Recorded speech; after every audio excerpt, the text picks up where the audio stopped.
નમસ્કાર ખેડૂત મિત્રો, હું છું પાર્થ ઠુમર અને કિસાન સાથી યુટ્યુબ ચેનલમાં આપનું હાર્દિક સ્વાગત કરું છું.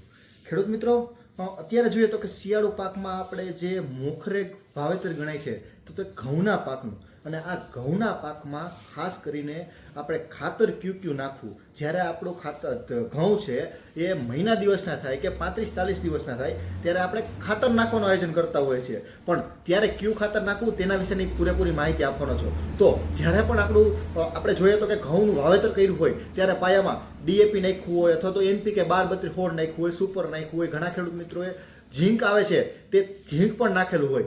તો તેને ધ્યાનમાં રાખી જ્યારે પણ આપણે 30-35-40 દિવસના થાય ત્યારે નાઇટ્રોજનની જરૂર હોય છે.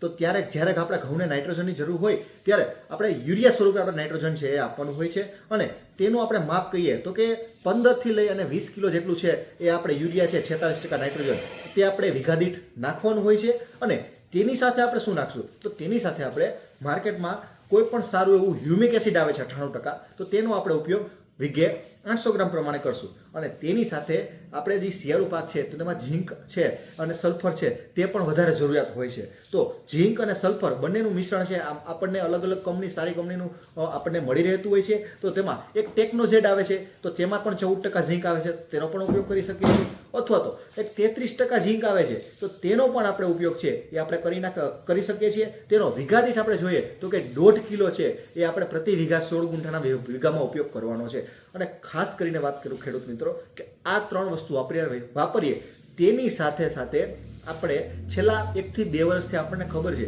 કે ઘઉંમાં ગાભ મારાની ઈયળ છે તેનો પણ પ્રશ્ન આપણને જોવા મળે છે. જે આપણે નીચેથી આપણે જોઈએ તો કે એકદમ બારીકાથી જોઈએ તો નીચે થડમાં આપણે ચોખાના દાણા જેવી પીળા કલરની આપણે નાની અમથી ઈયળ દેખાય છે. તો તેના નિયંત્રણ માટે આપણે ઉપરથી છંટકાવ કરશું તો આપણને થોડુંક ઓછું રિઝલ્ટ મળશે. તો તેના માટે વધારે રિઝલ્ટ મેળવવા માટે આપણે જે ખાતર નાખવાના છીએ તેની સાથે સાથે આપણને માર્કેટમાં એક જે થાયોમિથોક્ઝામ અને ક્લોરાન્ટ્રાનિક્રોલ એટલે કે જે આ કોરાજન, આ બંનેનું મિશ્રણ છે, એકતારા અને કોરાજનનું મિશ્રણ આવે છે વજીરના નામથી. તો આ આપણે વીઘા દીઠ કિલો મમરી આપણે નાખવાની છે, જેથી કરીને તે નીચેથી કામ કરશે અને આ ગાભ મારાની ઈયળમાં ખૂબ સારામાં સારું આપણે રિઝલ્ટ એ જોવા મળશે. હવે ખેડૂત મિત્રો, અમે તમને વાત કરીએ નીચેના ખાતરની, ત્યારબાદ વાત કરું તો જે વધારેમાં વધારે ફૂટ થાય કે જે આપણો જે ઘઉંની ડુંડી છે એ વધારે સાઇઝમાં લાંબી વધારે થાય, દાણો ભરાવદાર થાય, તો તેના માટે શું કરવું? તો ત્યારબાદ આપણે જોઈએ તો કે જ્યારે પણ છંટકાવ લેવાનું આયોજન કરતા હોય તેમાં આપણે છંટકાવમાં એક ખાસ કરીને ચિલેટેડ માઇક્રોન્યુટ્રન્ટ છે એ નાખવાના હોય છે. ચિલેટેડ માઇક્રોન્યુટ્રન્ટમાં મેગ્નેશિયમ આવી જાય, મેંગેનીઝ આવી જાય, કોપર આવી જાય, બોરોન આવી જાય અને ઝીંક આવી જાય. આટલા તત્વો છે એ ચિલેટેડ માઇક્રોન્યુટ્રન્ટમાં આવી જતા હોય છે. તો તેના દ્વારા પણ ખૂબ સારામાં સારું જે આપણે છોડ છે એ આપણને સારામાં સારું જે ઉત્પાદન છે તો તેમાં પણ આપણે ભાગ ભજવે છે. તો ચિલેટેડ ને માઇક્રોન્યુટ્રન્ટ નાખવાના છે. તેની સાથે આપણે શું નાખવાનું છે? તેની સાથે આપણે ગ્રેડ નાખવાનું છે, જે 05234 છે તે પણ નાખી શકો છો. અને શરૂઆતનું સ્ટેજ હોય, ડુંડી ન આવી હોય તો ત્યારે આપણે છંટકાવ કરીએ તો 12-160 આનો છંટકાવ કરી શકીએ છીએ.